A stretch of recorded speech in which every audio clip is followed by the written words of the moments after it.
Cinching is incredibly important to the horse's way of moving because, again, when we put the saddle on and then we cinch up, we are creating pressure on both sides that can very easily lead to restriction of the horse's rib cage, locking the front legs, tightening the neck, creating fear, anxiety, pain, and much more. So our technique here is really, really important. We want to be respectful to the horse and aware of those things when we're cinching up the horse. And I've got a Western saddle to start with, and then I'll do my English saddle. And what I actually want to have happen here is that the rib cage softens to my hand, and that this front leg here is soft and able to lift lightly, because if these muscles are contracted, it'll actually pull the foreleg backward and the horse will run backward, which means that when you're going to saddle the horse and cinch them up, the backward thing is much more available, and that's not really in our best interest. So we want to make sure these areas of the horse are nice and relaxed. Again, this front leg is going to feel nice and fluffy and soft if we've done our work correctly.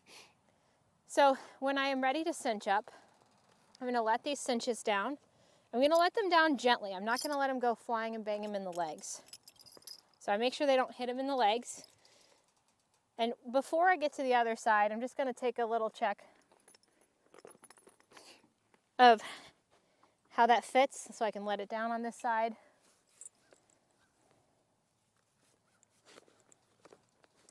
Make sure these two cinches are connected. That's super important. Now I'm going to go to the other side. I'm going to make sure this mane hair is not being pulled underneath the saddle. Again, make sure this saddle pad is up in the pommel. Make sure that this is sitting correctly so that he can be comfortable. And then I'm going to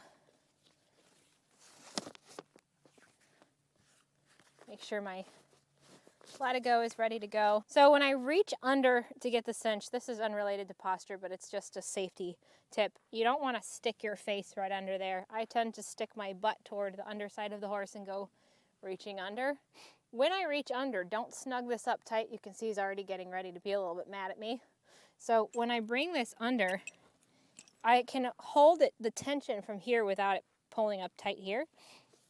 Now this is important that when I go sliding this latigo through, I can do it smoothly. I'm holding tension in the girth with my hand so that I don't pinch him in this process. When I'm ready to start to snug this up a little bit, I'm going to pull this down and push this up a little bit so it's smooth. So when I loosen it, the same thing. I don't want to go jerking upward because that's going to pinch his skin and that's going to be uncomfortable. So one hand on the part up here, one hand down here. These are working together. So I'm pulling down and sliding up at the same time. That way I can very smoothly tighten up. It's similar to how you do up your belt. I'll just secure that for a second. You wouldn't do up your belt like that, right? When you do up your belt, you go like this, and you find the hole, and you stick your thing in. You don't go smacking it like that. But when I watch people cinch up, they jerk things up very suddenly and make the horse very uncomfortable.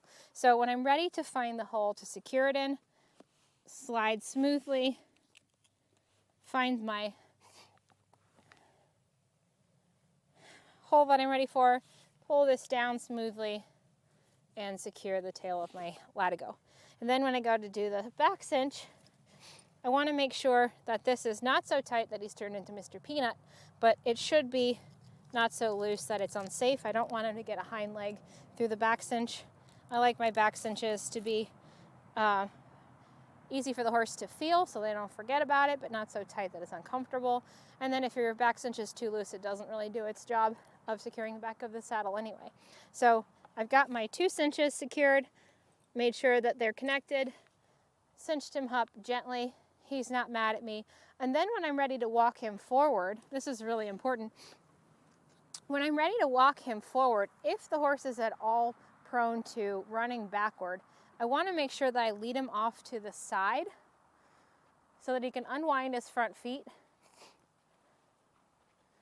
and relax his neck down while walking.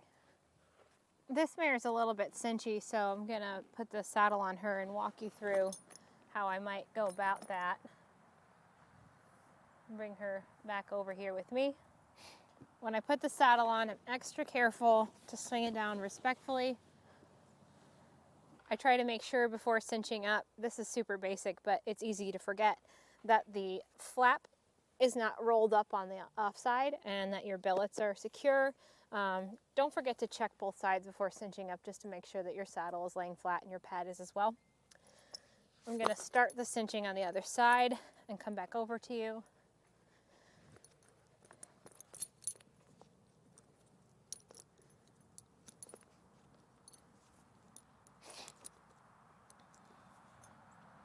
So I'll just go ahead and pull the cinch up, or the girth up, just to show you a reaction she might have. So that is just me bringing the girth up, not being attentive to her need and her feeling. And so what I want to show you is how to address that. So again, we want to get a feel for this area where my hand is, just make sure I don't get bit.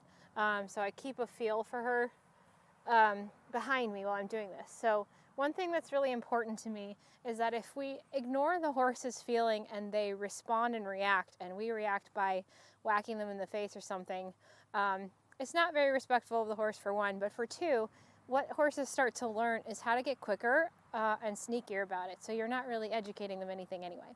So she's telling me that I'm worried about this area, and so that doesn't mean she's allowed to bite me, but what it means is that I adjust the presentation of the thing so that she can feel more comfortable. So what I'll do is just take a moment to take my hand on this area and get it softened up. So again, it's just a very light contact. I'm barely mussing up the hair. So it's just a very light feel, and if you see on her face, what I'm getting is a little softening of the rib cage. And she's starting to feel a little bit more relaxed. And again, I have her just looped around that post, but if she were inclined to pull back, you would want to keep an eye on that. I don't typically like to tie horses to saddle who aren't comfortable standing still, because it can get too dangerous and they can get too afraid. So now that she's a little calmer, I'm going to bring the cinch up very carefully. It's not barely making contact yet. And I'm going to do the same thing with my hand. I hear you. I'm going to do the same thing with my hand here. So she feels the girth. So now that she's a little bit softer, what I'm going to do is super gently bring these billets up. I keep my hand here very carefully. I know, sweetie. I know. And as I start to run up here, I'm using my finger to pull this up. So again, I'm very gently running up smoothly. So you don't want to do a big quick action. You want to do a smooth roll. So these buckles are made to roll, so you're going to use that roll to your advantage. So you're going to smoothly roll it up with my finger. See how she's a little bit more relaxed? And put it in the hole on the billet strap. So there you have girthing up, a horse who is girthy. She tends to get anxious about it, so just taking a few moments to show her the feeling I want her to have will go a long way. Interestingly enough, this horse is not only girthy, but she struggles with the rider's leg, and those two things are very connected. She tends to sole up and not respond to the leg at all, or to just kind of get more and more tight and scrambly. And those two things are very connected, and the reason is because these muscles around the rib restrict the rib cage, and so when we go to banging on the horse's side with our legs and they tighten up in self-protection, it actually limits their ability to swing those legs forward.